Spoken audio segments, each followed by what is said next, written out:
ቴሌግራም ላይ ዘግናኝ ከባህላችን ውጪ የሆነ የግብረ ስጋ ግንኙነት ሲልክላት ቴሌግራም ላይ በጣም የብዙ ሴቶችን ህይወት ያበላሸ ሰው ነው ፈለጋት ናቴዎስ የሚሉ አካላት መጡ። በነገራችን ላይ እነዛ ልጅ ካሁን በኋላ ካስወረድሽ አትወልጂም ወደፊት። በታዋቂው ቲክቶከር ጆን ዳንኤል መዝገብ የተከሰሱ ሴቶች በሙሉ በዋስ እስኪ ወደ ሙሉ ቪዲዮቹ እንሂድ ማለት ነው ቤተሰቦች። የነፈለገና የነጃል ልዕልት ጉዳይ እጅግ አወዛጋቢ ሆኗል፣ አነጋጋሪ ሆኗል ማለት ነው ቤተሰቦች። እሷ ለተናገረችው ነገር ምላሽ ሰጥቷል ማለት ነው። አብረን ያለን ሀሳብ አስተያየቶቻችሁን እንደተለመደው ኮሜንት ላይ አስቀምጡልኝ የምታውቁትን መረጃ ማለት ነው። በሌላ በኩል ደግሞ የነ ጆን ዳንኤል የልጅ ናት እነ ይዲዲያ ወጥተዋል እየተባለ ነው፣ ሁለቱ ልጆች ማለት ነው። ያሉትን ነገሮች አብረን ያለን መወዳችሁ አብራችሁ ይቆዩ። ወደ ቪዲዮቹ እንግባ። ጥንዚዛዎች ሲያረጉ ፈለገን ያሳየኝ ያረጋል ልጅ ፈለገ ያሳየኝ ቪዲዮ ላይ እሱን ያሳየኝ ፈለገን ያሳየኝ። እኔ ጥንዚዛ ራሱ በህይወት እንዳለ አላቅም። እኔ እውነት እዚህ ሀገር ከመጣው ጥንዚዛ ይቻላል ፈለገን ያሳየኝ። እንደውም ጥንዚዛንም ብቻ ሳይሆን ጥንዚዛዎች ሲያረጉ ፈለገን ያሳየኝ ያረጋል ልጅ ፈለገ ያሳየኝ ቪዲዮ ላይ ኔላ ሳይ ይኸውልሽ እንደዚህ ቴሌግራም ላይ ዘግናኝ ከባህላችን ውጪ የሆነ የግብረ ስጋ ግንኙነት ሲልክላት ተወኝ አታሳስተኝ ስትለው ደግሞ ቆይ አሁን መፖሰት አልችልም እንጂ ምን ይላል መሰላችሁ? ይሄንን አርጊልኝ ምናምን የሚል ቴክስት እየላከላት ማለት ነው። ይሄን ካልሆነ እንዳትመጪ ምናምን እያላት ቅርብ ጊዜ የሆኑ ሰዎች ልከውልኝ አይቼ ነውና ቴሌግራም ላይ በጣም የብዙ ሴቶችን ህይወት ያበላሸ ሰው ነው ፈለጋት ናቴዎስ የሚሉ አካላት መጡ። በነገራችን ላይ እነዛ አካላት እነማን እንደሆኑ አውቃለሁኝ እኔና በጣም የገረመኝ ነገር ምንድነው መሰላችሁ? ከነርሱ ይልቅ ክርስቶስ እኔ ምን ያክል አብዝቶ እንደማረኝ ማለት ሰው የሰውን ኃጢአት ሳወራ ልክ የሚያስመስለው እርሱ ጻድቅ በቤቱ በጣሪያው ምንም ነውር የማይሰራ ምንም የማይበድል። ፕሊስ ይሄን ያክል ራሳችሁን አታታሉ ተወዳጆች። ፈለጋት ናቴዎስ አመነዘረ። ከዚህ በኋላ እንደዚህ ድምጽ ከሰማችሁ በጌታ አንድ ተባባሩኝ እስቲ ኮሜንት ሴክሽን ላይ ፈለጋት ናቴዎስ አመነዘረ እሰይ፣ ፈለጋት ናቴዎስ ዘሙተ እሰይ፣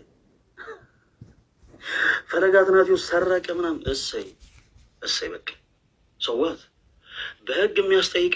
በነገራችን ላይ በዚህ አጋጣሚ እኔ ለምሳሌ አላቅም እኔ ምን አይነት መንፈስ እንደሆነ አላቅም እና በዚህ አጋጣሚ ፈለጋት ናቴዎስ ለምሳሌ ፈለጋት ናቴዎስ በዚህ ወጥቶ በዚህ ገብቶ ምናምን የምትሉ ሰዎች የሰራባችሁ ወንጀል ካለ ያደረሰባችሁ ጉዳት ካለ ሀገሪቷ የህግ ሀገር ነች።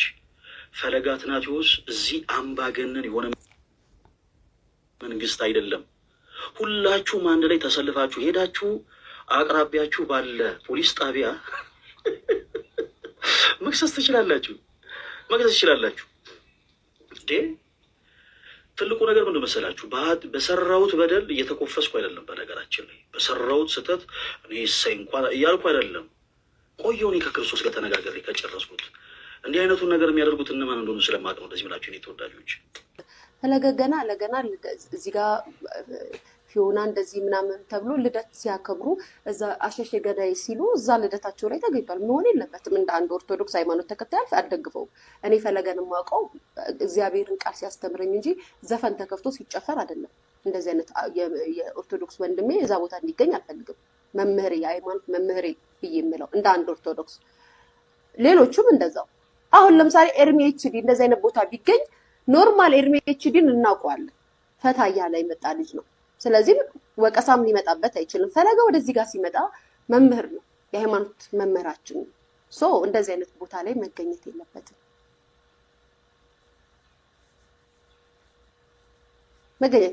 ማንም ስፔሻሊ ሚዲያ ላይ ክብርን ከሚያሳጡ ክብርን ላይክ ሁሉም እዛ ጋር ከሱ ጋር ወጥተው ላይቭ ላይ የሚታዩት ክብርን የሚጠብቁ አይደሉም። ሰው የሚያከብሩ ሰው የሚያስከብሩ አይደሉም። ምናልባት በሰዎች ዘንድ ተወዳጅነት ሊኖራቸው ይችላል። ነገር ግን ክብር ታዋቂው ቲክቶከር ጆን ዳንኤል መዝገብ የተከሰሱ ሴቶች በሙሉ በዋስ እንዲፈቱ ብሏል። በቅርቡ ሴት ልጇ የተገላገለችው ይዲዲያም አብራ እንድትፈታ ተወስኗል። የፍርድ ቤቱ ውሎ ምን ይመስላል? እስኪ መረጃውን በአጭሩ ልንገራችሁ። በነ ዮሐንስ ዳንኤል መዝገብ ከተከሰሱት መካከል ሁለቱ በዋስ እንዲወጡ ተፈቀደ። በነ ዮሐንስ ዳንኤል መዝገብ ከተከሰሱት 6 ተከሳሾች መካከል ለሁለቱ ዋስትና ሲፈቀድ የአራቱ ተከሳሾች ዋስትና ጥያቄ ግን ተቀባይነት ሳያገኝ ቀርቷል።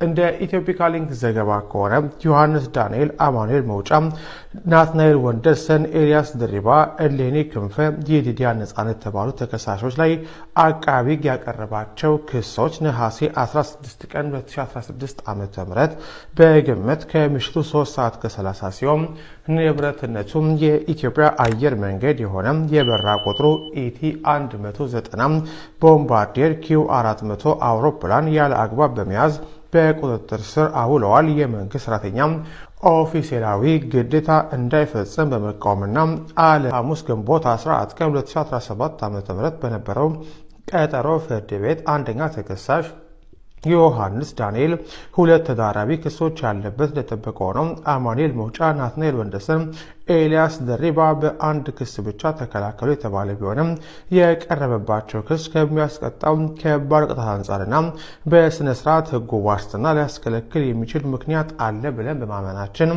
የስር ፍርድ ቤት በዋስትና ቢወጡ ቀጠሮ አክብረው አይመጡም ብሎ የወሰነውን ውሳኔ አጽንተነዋል ሲል ወስኗል።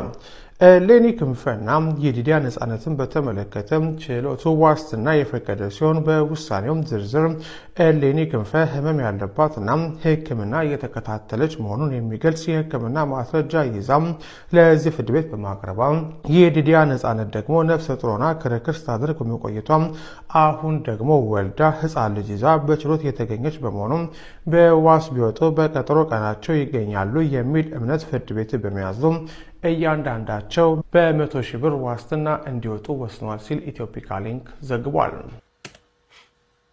ልጅ ካሁን በኋላ ካስወረድሽ አትወልጂም ወደፊት። እንዴ ካሁን በኋላ ካስወረድሽ አትወልጂም። ካሁን በኋላ አስወርዳታ ካሁን በኋላ ብታረግዢ እንኳን እንዳታስወርጂ። እሺ ለምን ማህፀኔ ሳስቶ ነው የማየው እዚህ ጋር የእውነት ያ በጣም ሳስቷል። ኦዞን በይው በቃ ኦዞን እንደ ፀሐይ የለም። ኦዞን እንደ ኦዞን ስስት ብሏል ማህፀንሽና ኦዞን ንጣፍ ከቻልሽ ወይ አታርግዢ አለ ፕሮግራምሽ። ካረገሽ ደግሞ ውለጁ። ያ የታየኝ ይኸውልህ ጋይስ ብብቴ በጣም ጥቁር ነውና እንትን ዋክስ የምትሰሩ ሰዎች በፕሊስ ይሄንን ዋክሴን ብብቴን እንትን እንድትል ቆይ ላሳያችሁ ጋይስ። ማርያም እንዲቀላልሽ ፈጥሮ ብብቴ ራሱ ጸጉር የለው እንደ ሴት እንኳን አላጨው ጌታ። አንዳንድ ሰው ጋይስ እንደው የሚያወራው ሲያጣ አሉ ትምህርት ቤት ላይ አንቺ እኮ እጅሽን እንደዚህ ማውጣት አትችይም አሉ። እንደዚህ እኔ ሊያ አይ መድኃኒዓለም እንደው አንተ ገብርኤል ጉድ ነው የምታሰማኝ ቀን በቀን። አይ አለማወቅ ጋይስ አለምትወቅ አይስዌርን ከኛ ጋር ለምትዋወቃችሁ